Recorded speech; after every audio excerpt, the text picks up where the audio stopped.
This is Hannibal here from the HannibalTV.com with a guest I've had a couple times, but this is the very first time he's been live, and he's a bit of a crazy individual, so you never know what's going to happen in this.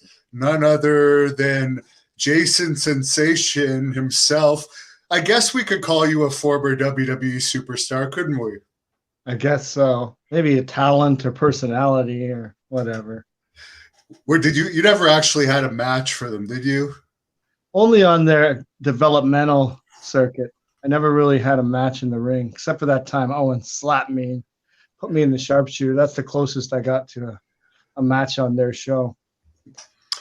Your screen is a little bit frozen. Can you see if are you moving on your end? No. Oh, maybe. Let me see. Damn, it froze. Maybe jump in and out again. Okay, yeah, you got it. Yeah, no problem. And fans, he is going to do some impressions and answer fan questions on this once we get him back. So hello there to everyone that's tuned into this. Jason is not a nugget. Jason Sensation. So yeah, let me know your questions once he comes back on here, and I'll definitely ask him your questions and get the impressions in. Here he is, and he's moving now. All right. Seth is saying that you're not a nugget. I am not. No. And we are in Canada where weed is legal, and I'm in my last day of quarantine, and I've already worked out twice. So because you're such a comical person, I'm going to smoke some weed while we're doing this. Nice. Steve Austin still hasn't sent me those beers. Good for you. I haven't. I got a bad pain. I got a reoccurring wrestling neck injury, and I haven't smoked weed for a few months now. So it's like, oh man, it's like I noticed the difference without having it for the pain. Yeah. Yeah. Why did you stop? I don't know. Just wanted to clear my mind. Wanting to try to, I don't know, live a cleaner lifestyle. And I don't know, try to figure myself out more. Maybe get out of some of the fog that I've been living in. But not that it's a negative thing. I think it's a positive thing. But it also, I guess it could have a negative impact if you abuse it. And, there was also, mental health issues, and I was trying different medications instead of using marijuana. So sometimes I would use marijuana, but I was trying some different medications that really didn't help. Yeah. Well, your favorite skit says you are the best. So I hope that cheers you up. Because you're in Ontario too. You're in Toronto. So yeah. This is mostly Americans watching us where everything's opening up. But we're on like full lockdown here, pretty much in prison in our house. Yeah, it's definitely a mess. It's been like this for a while. But yeah, I feel like I've been crazy for a long time. You said it, this guy's a little crazy. So I feel like the rest of the world is joining me on the madness now. So anyway, but yeah, it's been pretty tough here in Ontario. Everything's closed down. And as I've been saying to people, my my caution tape wrestling attire is draped over every single store I go to. It's even taped up. They've taped up the parks here. I don't know about Toronto, but like it's pretty sad when you walk by a park and it's like all caution taped off. What's going on, man? I think the whole world's going crazy on me, man. I don't know what's going on out there. Anyway, have you been paying attention? It hasn't really made the Canadian news, but it's all over the U.S. All this stuff about UFOs coming out too, like almost on a daily basis. Really? No, yeah. I saw something a couple of weeks ago, but I didn't know it was coming out like that. Wow, that's scary. Yeah, from the military. Even Barack Obama came out a couple of days ago and said they existed. So it's like, what's coming? Why are they suddenly saying that they exist? What's going to happen next? E.T. is phoning home. Elliot, here I come. Well, there you go. Jimmy Smith wanted an impression. There, we got your E.T. one. Can you do Elliot too? I would have to think about Elliot. E.T. always stuck with me. Reese's Pieces. All I remember from that movie, I haven't seen it since I was a kid, is this scene where he releases all the frogs from dissection. Oh yeah, I forgot about that scene. Cool, interesting. Taking care of his own. Yeah. Well, I don't know if they still even do that. I remember when we had to do that in science class, they were already dead. But it's like in the movie, the kids had to kill their own frogs. So Yeah, it's true. Oh my gosh, what a mess. now That's with horrible. computers, though, I'm pretty sure that they don't even do that anymore. Yeah, good point. Yeah, I don't think I ever experienced that, but I was always against it. If I ever had to, I would have left class that day. So what about you, Devin? Everything good with you otherwise, other than the madness? Oh yeah, we're this channel's growing every day. I just interviewed Kurt Angle. Hey, can you do a Kurt Angle impression? Oh, it's true. Oh, it's damn true.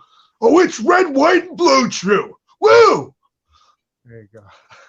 Very good. And I got Shane Douglas coming up next week, and Slick coming up soon. Slick. I love Slick, the doctor of style. And I met Shane only once, Shane Douglas. He was really gracious to me. Yeah, a great guy.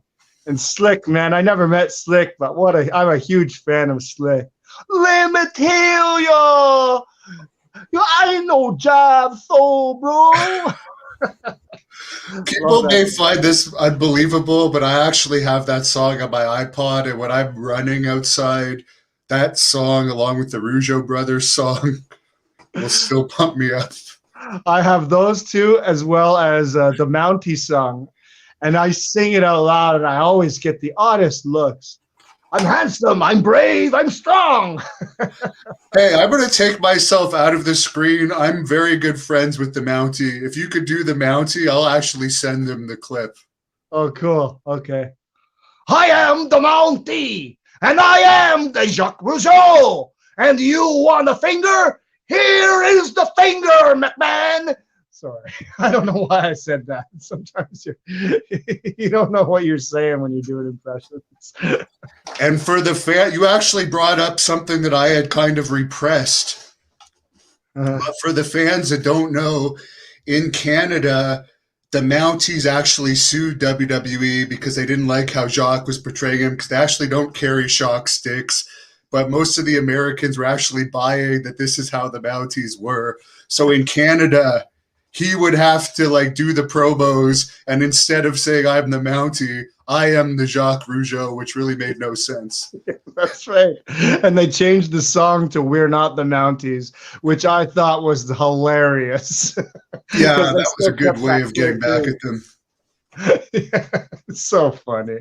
Yeah, exactly. I don't know if any prison guards got mad at them for using the Big Boss Man, but yeah, I guess Canada didn't appreciate the Mounties being portrayed by Jacques Rougeau. I thought, as I was proud as a Canadian, I thought it was just hilarious. Jacques Rougeau, I've always been a fan of his, and he was always really, gracious with me too. He was a really good guy to me on the road, and everyone in Montreal always treated me really well. I was really treated good out in Montreal.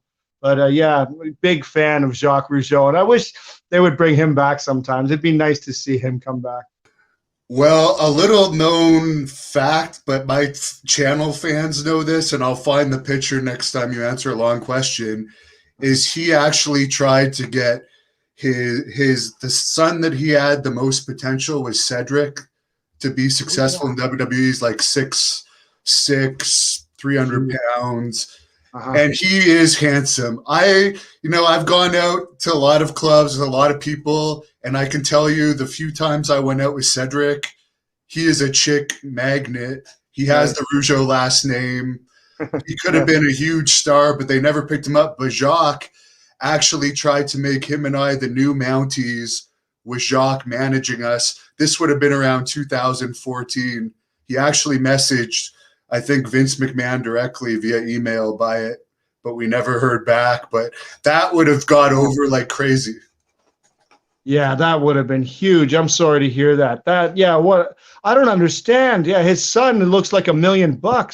I wondered that when I'd seen some pictures of him, like, how come they haven't picked this kid up yet? He looks amazing. Yeah, it doesn't make sense.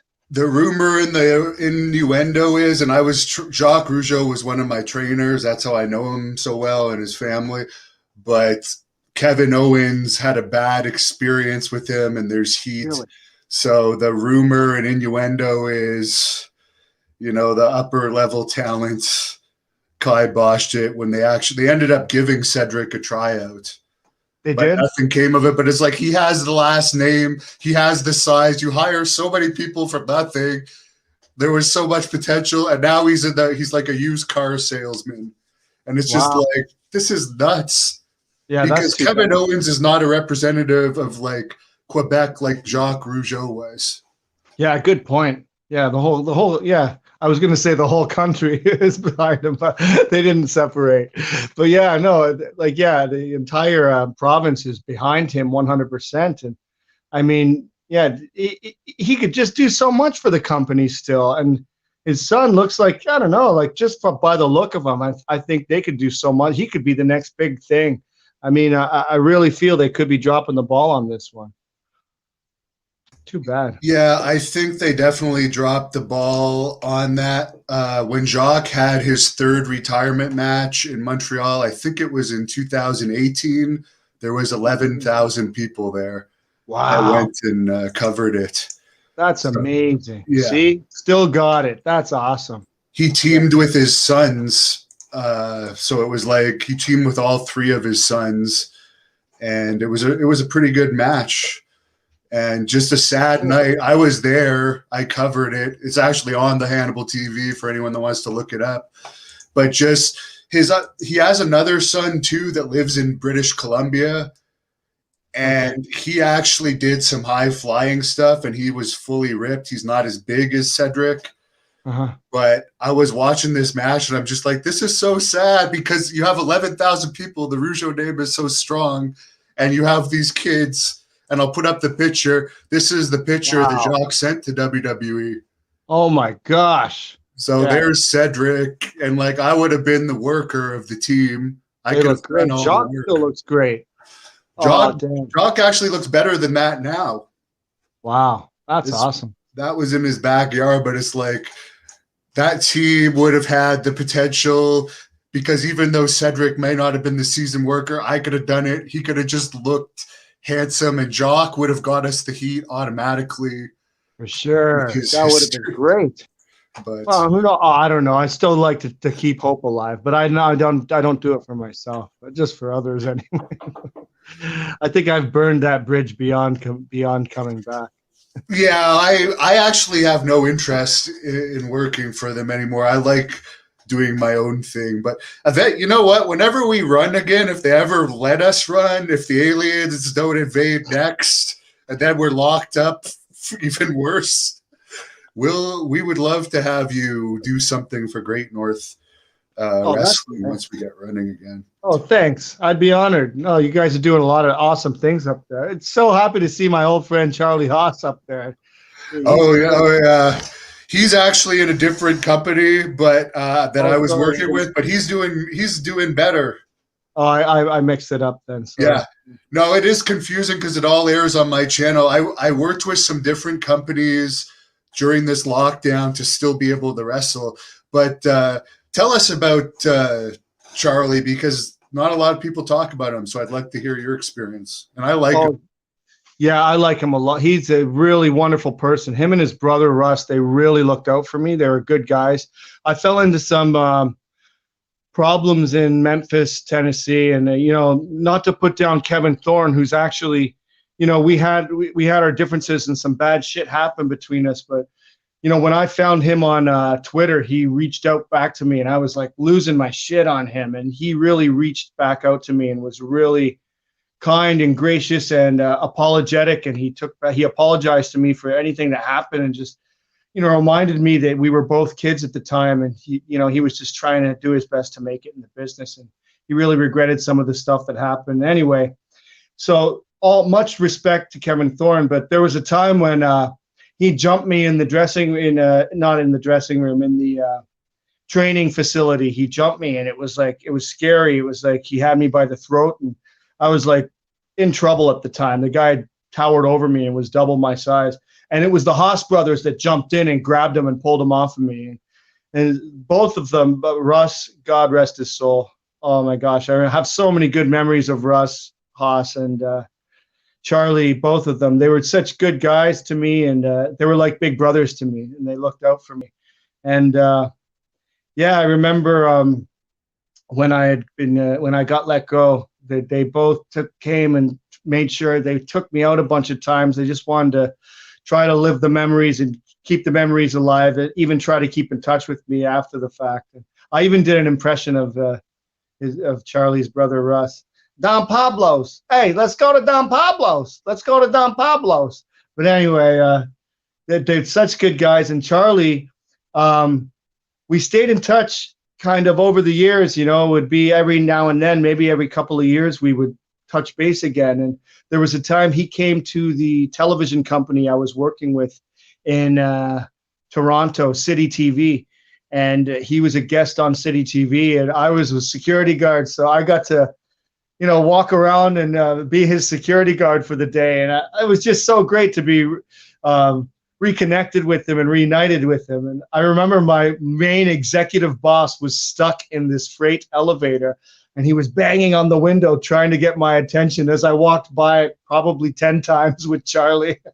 And when my other boss, Steve Somerville, who got me the job, had talked to this boss, Rob Wright, he told him, Rob, you got to understand, he hasn't seen these guys in years. I think Rob was maybe on the verge of firing me, and then Steve talked him out of it. So, and we were all buddies after that. But yeah, me and Charlie stayed close for a long time, and we stayed in touch, I guess, online when he was doing his Twitter before. We stayed in touch that way. But I'll never forget that I heard, I couldn't believe hearing this news that Charlie had spoken up for me in a final shoot interview on ROH. And maybe he's not so proud of that interview anymore, and I'm not trying to bring up any dirty dirt or whatever, or dirty laundry, but I had heard that he spoke up for me in his final shoot interview against Kevin Kelly, and he said some things against Kevin Kelly, who really went out of his way to screw my career and really, really, really made my career a living hell in the last days of my career, and probably was instrumental in me not having the job, or losing the contract, or not being re-signed. But that reminds me, somebody wanted me to ask you about Kevin Kelly, so you can go back to that after. It was a question that came up earlier. Gotcha. Yeah. So, but yeah, I was shocked to hear that Charlie stood up for me there, and he said some really nice things in this interview. I guess this shoot interview that they cut the camera on him, and they cut his mic, but he had said something about Kevin Kelly about, you know, you're sitting there in that position, something along the lines of Jason Sensation should be sitting there if he didn't screw his career over. And it just meant a lot to me because, you know, a lot of people witnessed, there were a bunch of guys that witnessed what happened to me in the day, a bunch of men and women that witnessed what happened to me back there, but not a lot of people spoke up about it. And when I was kind of losing my mind and burning my bridges about it, I never heard anybody really talk about it very much. So it meant a lot to me that Charlie spoke up for me. And I just feel like we're always brothers, and I'll always have his back, and I feel like he'll always have mine. I love him forever. I love Charlie Haas. And it was actually John Paz, I don't know if you know him, from the Two-Man Power Trip of Wrestling. He wanted to know about Kevin Kelly.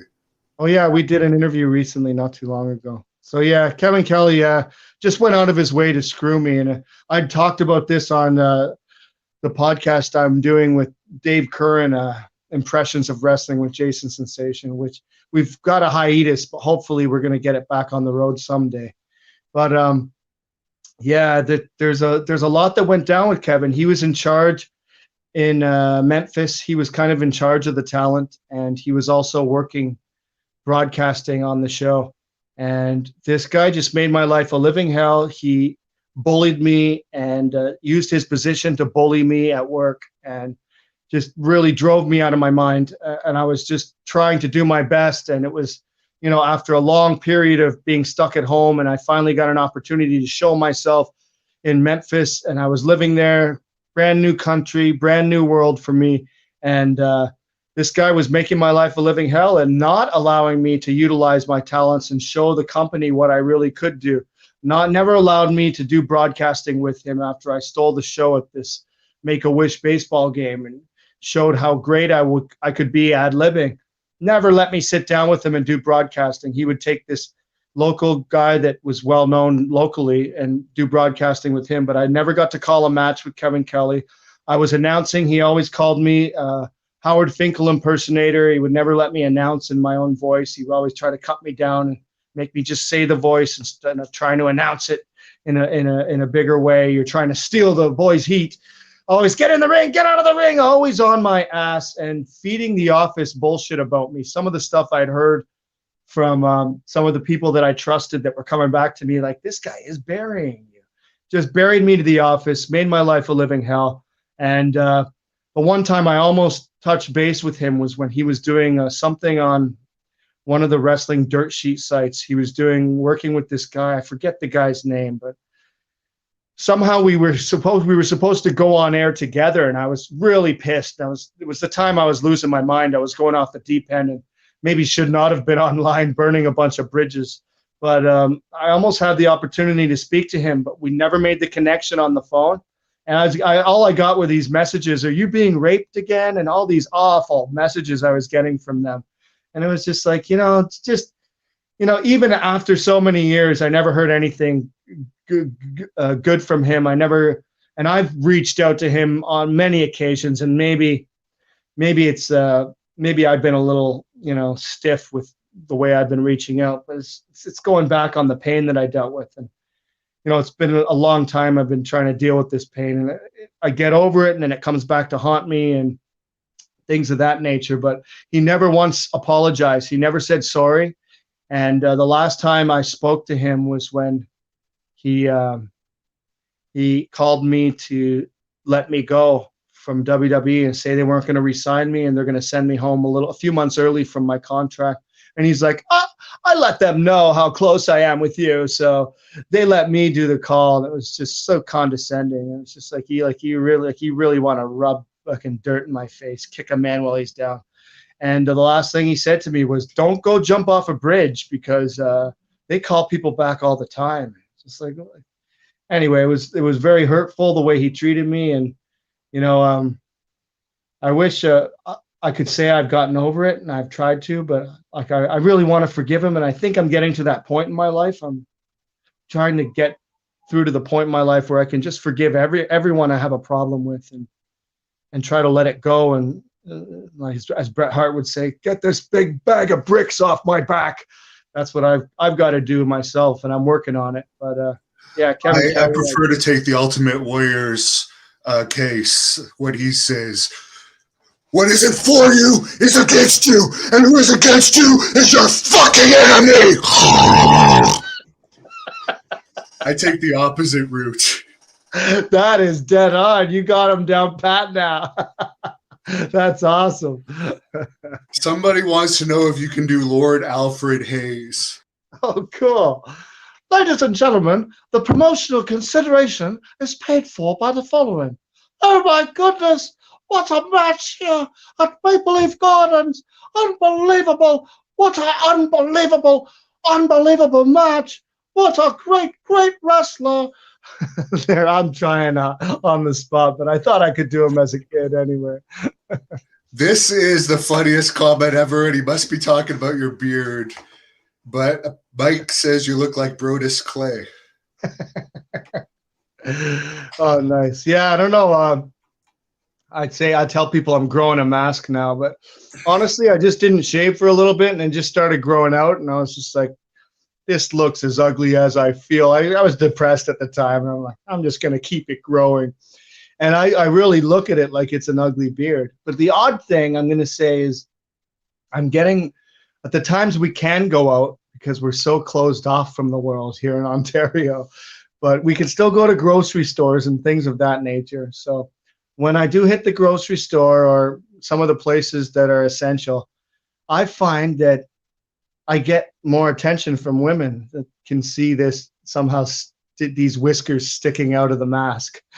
But even outside, riding my bike or going for a walk, I'm noticing more attention from women with this beard on. And I'm like, well, it's kind of weird. And I'm very close with my ex-girlfriend. We're really good friends. So we still hang out once in a while and still talk a lot.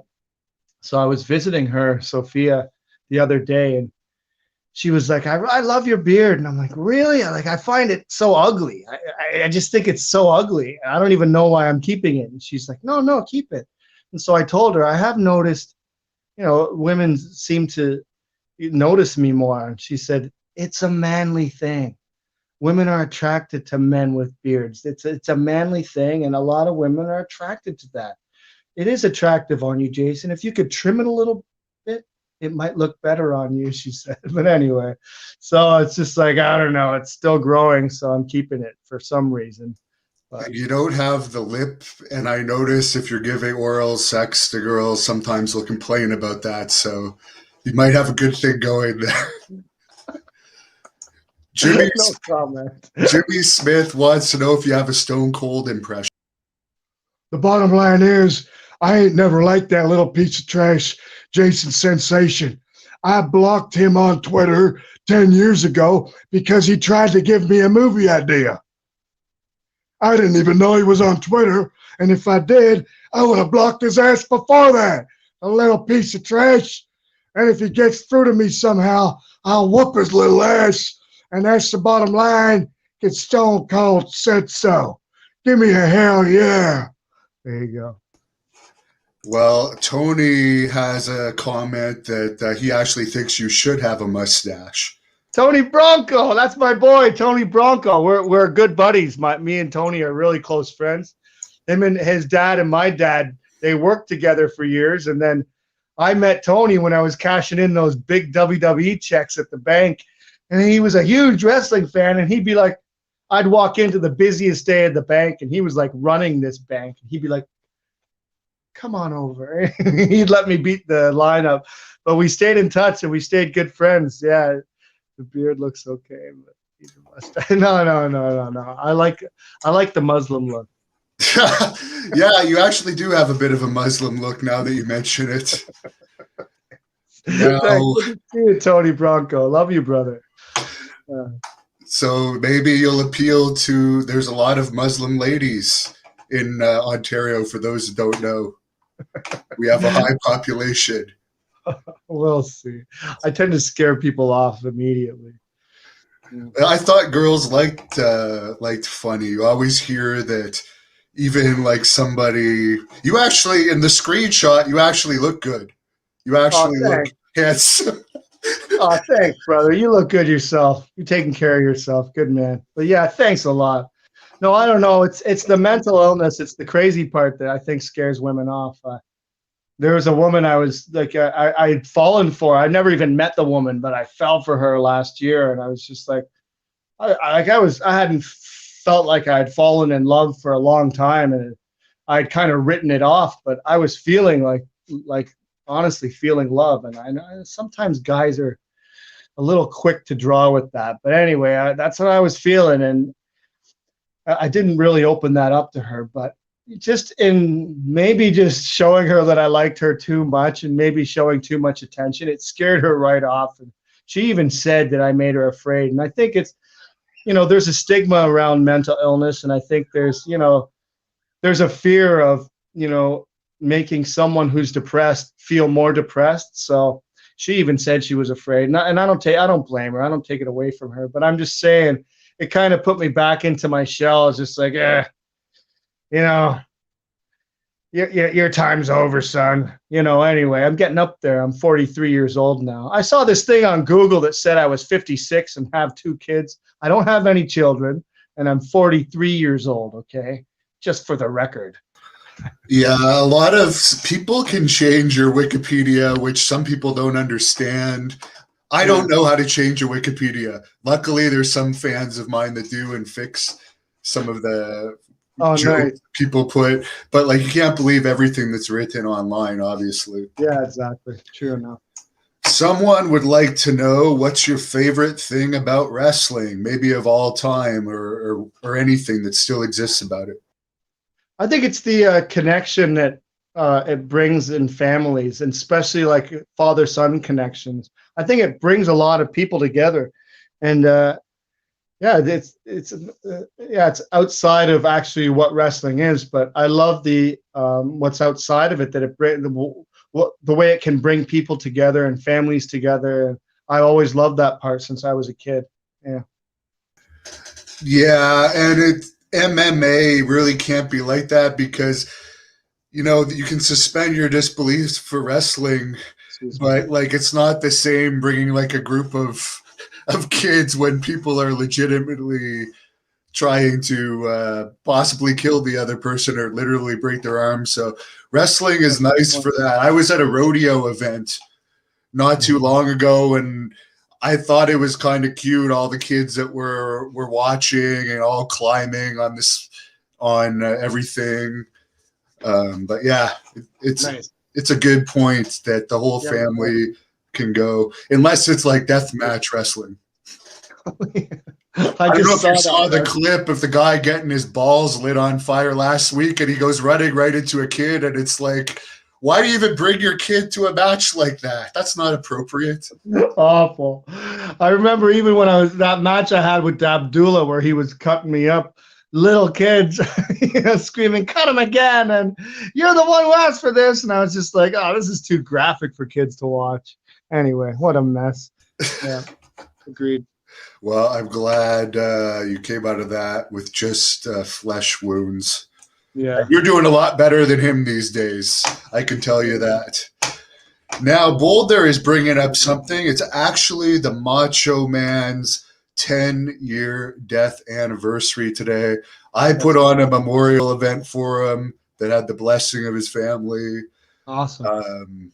I know you're a huge fan of his, so do you want to talk about that? I don't know if you ever met him or not. No, and I always wanted to meet Macho Man, and it's funny because that's the first impersonation I could do. Yeah, rest his soul. Yeah, it was the first impersonation I could do. My brother Eddie would say I stole it from him, but yeah, he was doing it, but I'm the one who perfected it. Anyway, and no, I loved Macho Man. I think everyone often duplicated, never replicated. But yeah, he was. Yeah, like everyone loved Macho Man. I loved him as a fan, and I still do, and I still go back to what a character he was, and the way he stole the show and just mesmerized the screen, and there's never going to be anyone like him again. And yeah, I saw that biography, and I wasn't impressed either. I love Hulk Hogan. I'm a big Hulkamaniac, but I love Macho Man. I love these guys. I really love them. I love these guys that I grew up watching, and I was really let down to see Bubba the Love Sponge on the show, getting so much time on that biography, and him and Hogan getting to put down Macho Man. And yeah, let's talk about the times we made fun of him and set him off. And I don't think there was any reason for that. If there was any need for it in the documentary, and it bothered me. It bugged me a lot, and it's just like every time I get back to my Hulkamaniac in my heart, he lets me down again. Come on, brother, what are you doing, man? But it's just like I don't know. He does the same with Warrior, by the way, as I'm sure you know, with a lot of like pure lies that you'll hear him slip in, and you're like, he says it so innocently. He is a great worker, but he'll slip in these shots just to like help him make himself look better in history. Totally. I feel the same way. I've heard that a bunch about Warrior, and it's just I don't know. I don't know, man. Like I don't want to put down Hulk Hogan. I love him. I really respect him, and I hold him in high regard. But it seems like there's times where he's still putting down these guys. Oh no, I think I froze. My screen froze again. Oh, I'll go back and come back again. All right. Sorry. I'll chat with the fans while you're waiting. Velveteen Dream has been released by WWE to give you guys some news. He was involved in some speaking out allegations. By the way, you can get these 420, the Hannibal TV sweaters, on our merch page in the description. Rob Steele wants to hear a Ric Flair impression, one of the all-time greats. Woo, the nature boy, Ric Flair. kiss stealing, wheeling dealing, limousine run, jet flying, son of a gun. And this is the greatest belt I've ever held in my life. Hogan, Hall, Nash, Bissell, you turn the camera on and I'll be naked when you come back. Woo! He is still the most entertaining thing in wrestling. I have to say, he really is. Agreed. Did you ever meet him? I'm sure you must have met him. I was lucky to, yeah. He had just got the job just after I was hired. I was let go and my contract ran out. So I was so sad that I didn't get to meet him. And God bless her, Molly Holly, such a sweet-hearted individual. And you can hear on my Impressions of Wrestling podcast some of the stories of what she did for me. She did so much for me, really helped me out. But maybe, yeah, it was 1 year after I got let go. It was WrestleMania 18 was in Toronto, and Molly Holly called me and said, I'm getting you tickets for the show. And then after the show, she invited me to the after party, and I was her guest at the after party. Bless her. She was so nice. She knew what I went through and wanted to give me a really good goodbye. And that was a really nice goodbye. I got to see a lot of people, even talked to Vince McMahon that night. But Ric Flair, I got to meet him, and she introduced me, and I got to do his impression to him. And everyone around was laughing their asses off. Heyman, Anderson, all these guys around, but Flair didn't laugh. So I never really knew if he liked my impression. But then I got to meet him years later when I was doing security at City TV. He came in, and I had just bought his book. So I asked him, can you I didn't like that Kevin Kelly fired me. Can you fire me? Because he used to fire people when he was a president. I'm the president, and you're fired. You're fired. I'm the president of the United States, and you're fired. You're fired, though. Remember him and Piper? Piper was like, I'm not fired. You're fired. I'm not fired. You're fired. And you know what? You got to wrestle me at Slamboree. You're fired, though. I'm not fired. You're fired. Anyway, so I said, hey, that was the best promo I've seen in 2021, by the way. Thank you. But yeah, when he came in the building, and he was so funny. He was flirting with the secretary. He was flirting with the woman on the phone. He was just, woo, his hostess he was flirting with. He's, I'm Ric Flair. What's your name?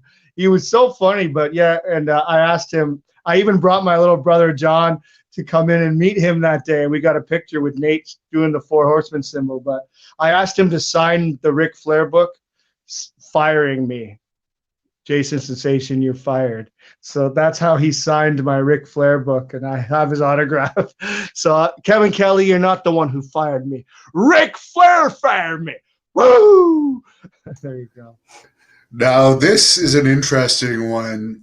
Davey Boy Smith Jr., who wrestles for this company, Great North Wrestling here, but I hear he's going back to WWE soon. He's known for his impressions. He's done impressions with me. Can you do one of him? I haven't tried to do him. I have to work on him. I'm friends with the guy. Yeah, we're actually close, and we talk every couple of years, and whenever he's in my place or I'm in his place, we'll get together. But yeah, I've never tried his impression. In fact, he's the first person I wrestled with when I was 20 years old, and 21 years old, and I was at sadly I was at Owen Hart's funeral, and then I went back to the house, and I really didn't know who to talk to, and I felt out of place, and I didn't know where to go or what to do, and I just felt out of place.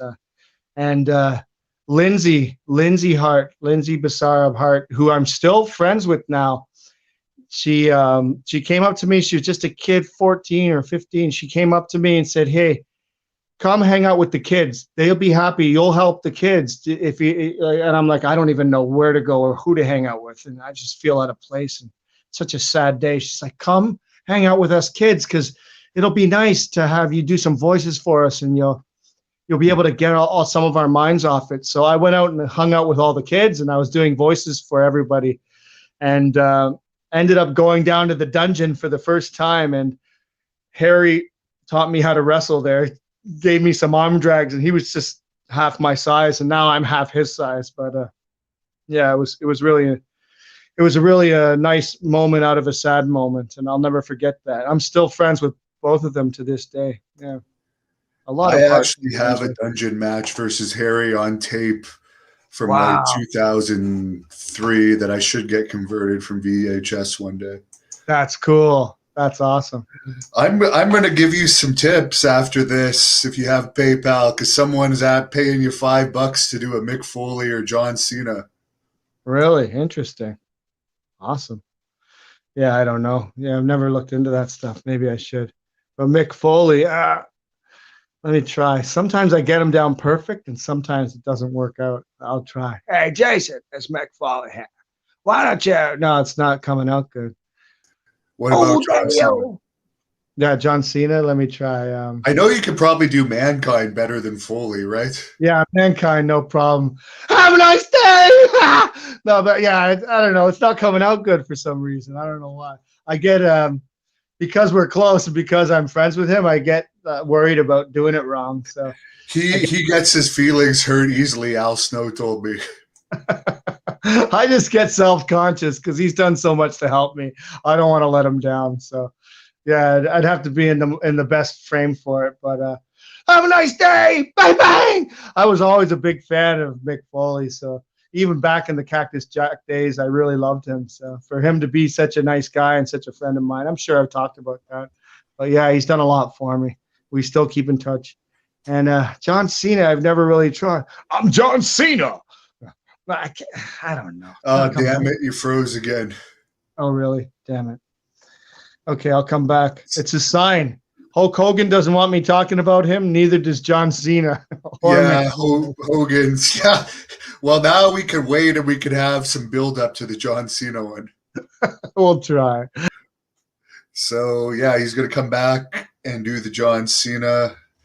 Thank you for the tipped impressions. I'll definitely ask impressions for anyone that wants to give him a tip. Very entertaining guy. And I wasn't joking that was a great promo that he did earlier. Hey, okay, I think I'm back. So John Cena, I don't know. You can't see me. My time is up. Your time is now. You can't see me. My time is now. It's a franchise, but I'm shining now. You can't see me. My time is now. I've never even done him justice, so I don't even know how that sounded. That was right on as far as I could tell. I thought that was perfect. Oh, thanks a lot. I've heard a lot of flack about my John Cena stuff. Tony Bronco wants to know if you've tried reaching out to Triple H. Triple H.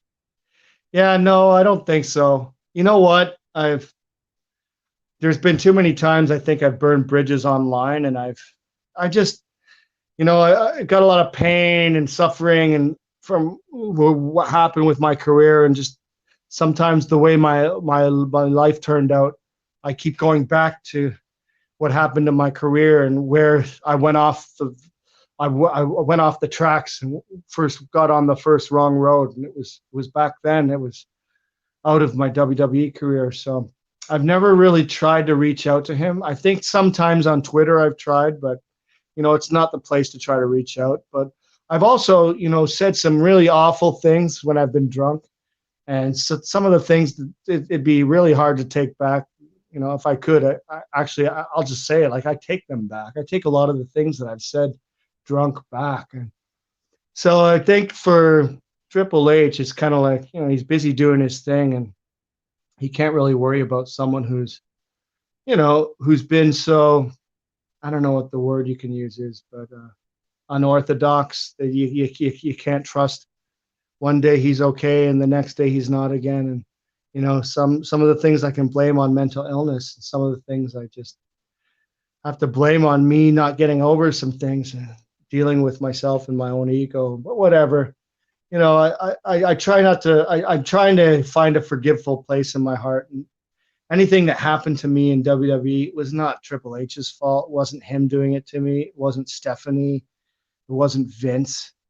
So for me to have said bad things to them over the years, there was just no point or need for it. Some of the things that happened to me were a lot of the underlings that worked under them. And, it's kind of just too bad the way it went down. But anyway, I respect Triple H, and I just don't want to bother him with a reach out, really. It sounds like you would have actually preferred to have Vince McMahon himself fire you rather than Kevin Kelly. How would he have done it? He would have been like, "Oh, hey, Roddy, no, I'm not going to hell. I'm going to heaven, damn it. Oh, by the way, I gotta call. Wait, I gotta beep. Hold on. Hello, hi.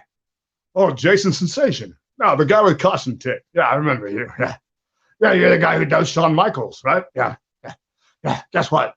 You're fired. Okay, pal. You're fired.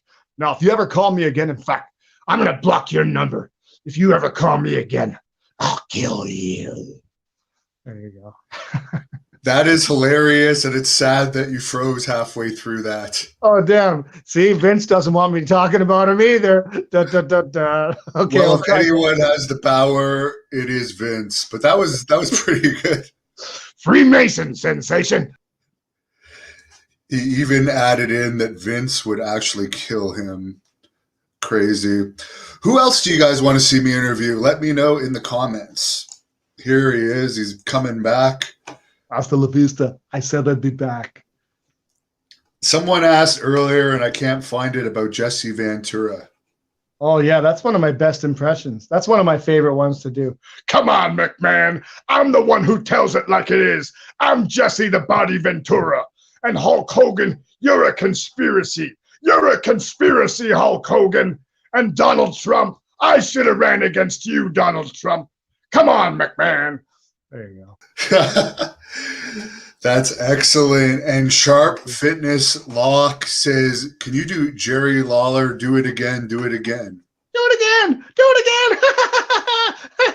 I don't give Jerry Lawler justice either. I kind of just can do his yells and his screams, but can't do his actual voice. What a great guy, though.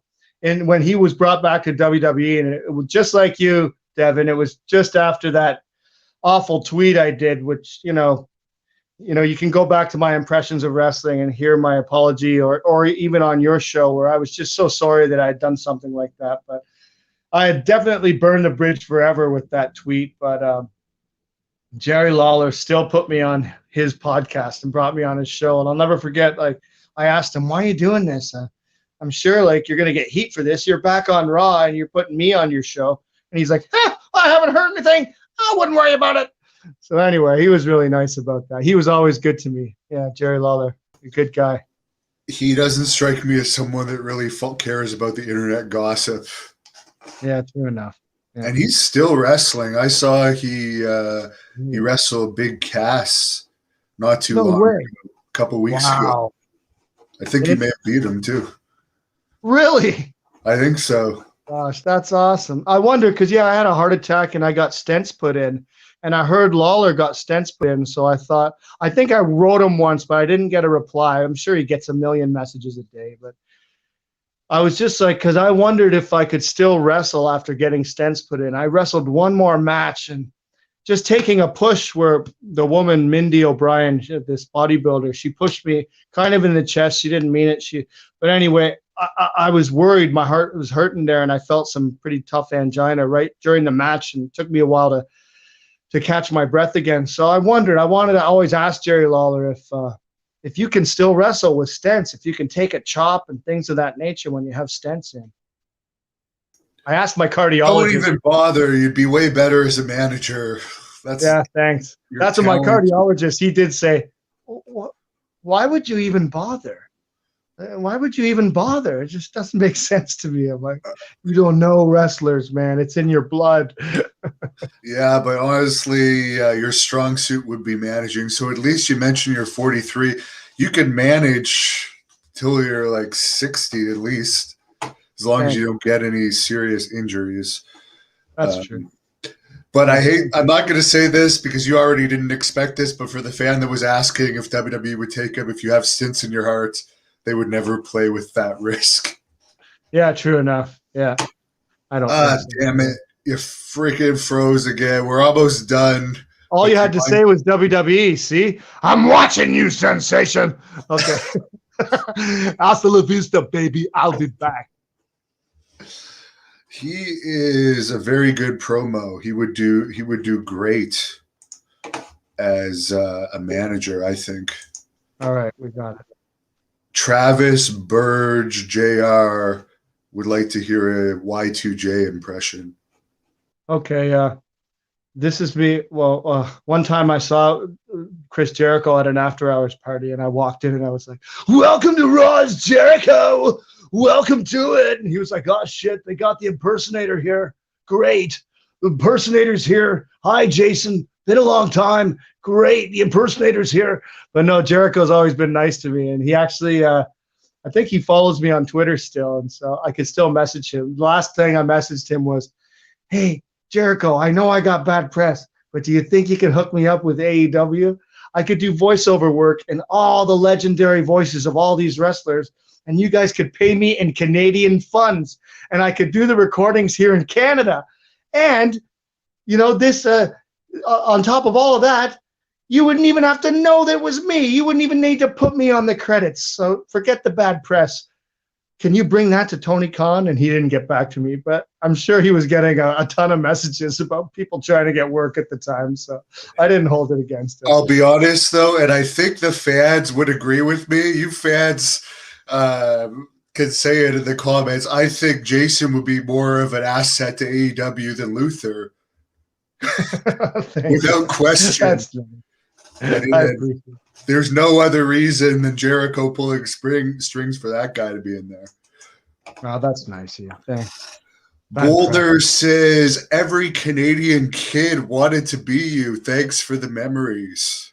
Oh, thanks. That means a lot. Yeah. And I realized the spot I was in because, it was my lifelong dream too. So yeah, I was always grateful for that opportunity and what I got to do with it. Yeah, and so proud to, if I could choose one guy to impersonate and go back, it would be Owen Hart. I was so proud to do that. I'll forever be so proud of that. Somebody else called you a legend on here. So I'm sure. Appreciate that. Slick One said that. So I'd seen yesterday when you first put this up, I'd seen someone put up a comment, something like, "He's still healthy?" And I was shaking all my pill bottles. And I was like, who would say that? And I was like, you know what? My reply to him was, anyway. But I appreciate all the positivity I'm getting from so many people today. I'm really grateful. There's just a lot of really mean people. Trust me, I can't. Now they're fucking with me. Whoever's playing with this technical crap. It's a conspiracy. It's McMahon. True North wants to know about the Iron Sheik. Can you do him? Awesome. I know the Iron Sheik through the Megan boys because they had me doing so many shows. A lot of my career. Oh, I froze again.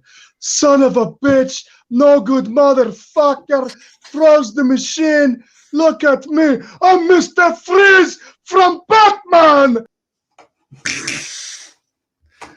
There's I'm gonna ask definitely about this Superstar Billy Graham one. I can do one, but I'm not going to. Chris Stoffler, which is quite a name, is asking for Superstar Billy Graham. Can you do him? I've never tried the Superstar. I'd have to work on that one. Yeah, Superstar Billy Graham. I mean, the Tower of Power, too sweet to be sour, funky like a monkey. Wait, that was Savages, but close. Reflections of Perfection. Oh yeah, my boys, Flesh and Vlad. Reflections of Perfection, baby. That's where we got our name, the ROPs. We got it from Superstar Billy Graham. Yeah. What happened with Flesh's tryout? I remember him from the Blind Date episode he was on. Oh, yeah. He had the look. I don't. Yeah, he really got a look. You're right. And a voice. I don't know. I know when he got to Memphis, when he was in Memphis, did a tryout with Sin. I don't know, like, he still needed work in the ring, and some shit went on between them, which was kind of tough. And maybe it'd be good you get Flesh on your show and get to hear the story. I don't even want to go into it without saying everything that's right on the money there. But there was some stuff that happened between him and Sin. But Also, he was so powerful. He was so strong. I remember him whipping guys to the ring, to the rope, and they couldn't turn in time. And he was very strong. And his work just got better and better and better. And with his look and with his promo skills, I mean, they should have gave him an opportunity. And then years later, when he was working, I think, for BSE with Vlad, and him and Vlad were doing the ROP gimmick where they were the world's greatest personal trainers. I mean, that was some of the greatest stuff I'd ever seen. And I don't, some of the promos that they have is still on YouTube, but Flesh and Vlad, Reflections of Perfections, or the ROP. But yes, watch some of that stuff. It was so good, and I wish they would have got called up to WWE or given an opportunity, because they were so entertaining. I really thought the company dropped the ball by having them both in the company. Yeah. Somebody is asking for you to do an impersonation of the most hated guy in Ontario right now. Doug Ford. Damn. I've never even tried to do an impression of him. I don't know. I wouldn't even know where to begin. If you would do one proclaiming of what an asshole he is, it would probably go viral. Probably. Too bad. I wasn't ready for that. Remember his brother was like doing crack when he was mayor? What is the story? Yeah, I don't know what was going on, but yeah, he had a lot Maybe of. That's how he beat Hulk Hogan in the arm wrestling. I couldn't believe Hogan did a job to the guy that supposedly had all these issues and was out of shape. Did you see that? I'm sure you must have. Yeah, that's right. I heard something about that. Yeah. Yeah, I don't know, man. Yeah, he was even on Jimmy Kimmel. I think he just got over with a lot of these guys. Because people were recording him where he's fucked up and like he's the mayor of Toronto, which is a huge population city. I'm always grateful when I ride my bicycle down the streets and I've got all these extra bike lanes. I know he was instrumental in helping put a lot of these bike lanes in Toronto. So I'm grateful for that. I'll always be grateful to him for that. Well, God, I won't even go to Toronto because of the traffic for driving. Oh, that's bad. I met Doug Ford once when I was actually dressed up as like a green macho man for St. Patrick's Day parade. And Doug Ford came by and I was like, oh yeah, Doug Ford, I'm going to meet him. Yeah. And he was happy to meet me, even meet just a Macho Man impersonator. So I got that on tape, me meeting Doug Ford. Colonel Quayle wants a Trump impression. I know you must be able to do Trump. He's a WWE Hall of Famer. Donald Trump. You know what? My favorite wrestler of all time was The Wall. The Wall was a great wrestler. He was really good. And just like The Wall, we tried to build one. But go ahead, Biden. You screwed it over. Hey, I didn't screw over anything. There's Biden again. Forgot his mask. COVID, COVID, COVID, COVID, COVID, COVID, COVID, COVID, COVID. That's all I hear. There you go. What about Bobby the Brain Heenan, or as Gorilla Monsoon would call him, the Weasel? Oh, Bobby Heenan. I could never do him justice for some reason, but I'm Bobby the Brain Heenan. I'm the smartest man alive. I'm not the Weasel. But anyway, it's okay, but it doesn't do him justice. Like in my mind, it's not perfected. So, what about Billy Jack Haynes? Harry Smith can do a really good Billy Jack Haynes.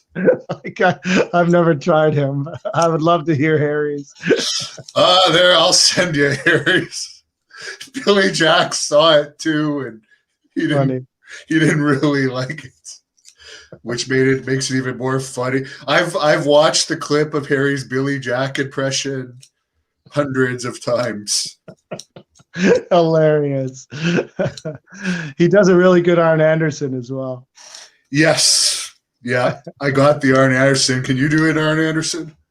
Not as good. Double A Arn Anderson. I don't know why I don't go visit Ric Flair and I don't talk to him. I got time to talk to Conrad. How come I don't got time to talk to Ric Flair? 4 Horsemen for life. I don't know. It's not that good. He's been talking to Conrad a bit too much. I mean, I can find the picture, but I saw a picture of him recently, and it looks like Conrad's eating habits are coming off on Arn. I'm serious. That's not nice. Can you do a Mean Gene?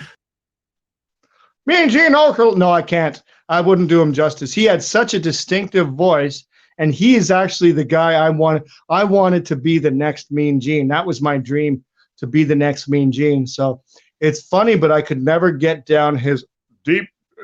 I could never get down his voice. He's got such a distinctive broadcasting voice, and maybe there's a subconscious respect I have for him. Yeah, but I could never learn it.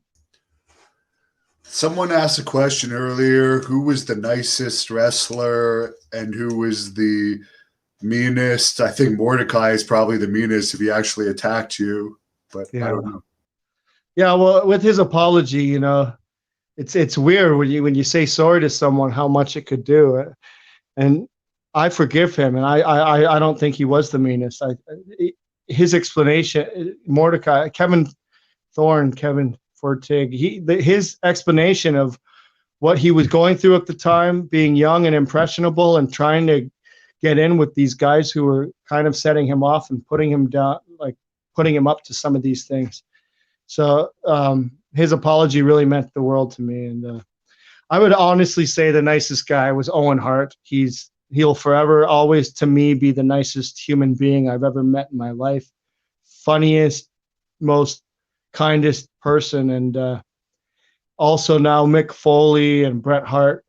These guys that I've come to know over the years. They're such good people, and so many. Brian Kendrick, Daniel Bryan, so many of these guys Paul London, Shooter Schultz, Lance Cade. There's so many of these wonderful guys. I really, really, I met a lot of really nice people. Billy Gunn was a dick, but he apologized. Bradshaw was a dick sometimes, but he apologized. A lot of the people that were dicks.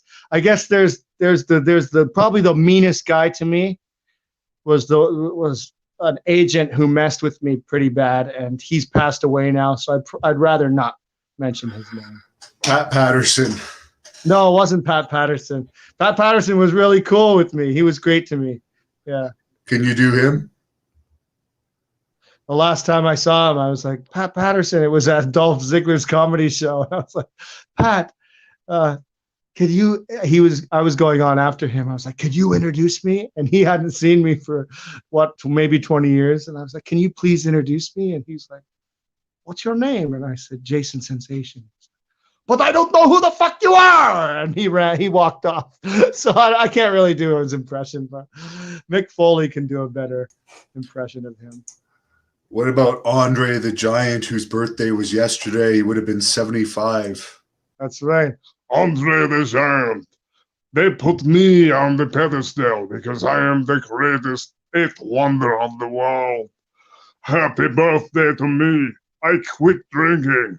But David Letterman, I still drink white wine.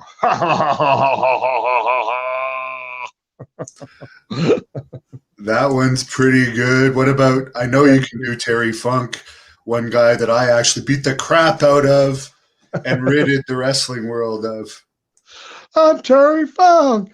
Jason the Sensation. How are you doing, man? I hope you're doing good. I hope Terry Funk's doing good. I love him. I haven't talked to him in years, but we were very close. Shared a room together a couple of occasions, and he always gave me some good insight on the business. He was a really great guy with me, and yeah, I love Terry Funk forever, and I just hope he's well. God bless him, and blessings to him and his family and his loved ones. Excuse me. Yeah, I've heard he's not doing well, so let's hope he's doing better than the last I heard, unfortunately. Yeah, Paul Bear has come up a bunch of times. I know you can do him. He's an easy one. Oh, yes. Oh, yes. I'm Paul Bear, Jason. How are you doing? Oh, yes. Rest in peace, my Undertaker. Oh, yes, yes, yes. He's the one who came up with yes, yes, yes. Yeah, that is true. And it just reminds me, hearing you do all these impressions, like there were so many better characters in wrestling in the past, and you don't have those characters anymore with a few exceptions, but like the whole roster you could almost do impressions of, like up until 2000 seemingly.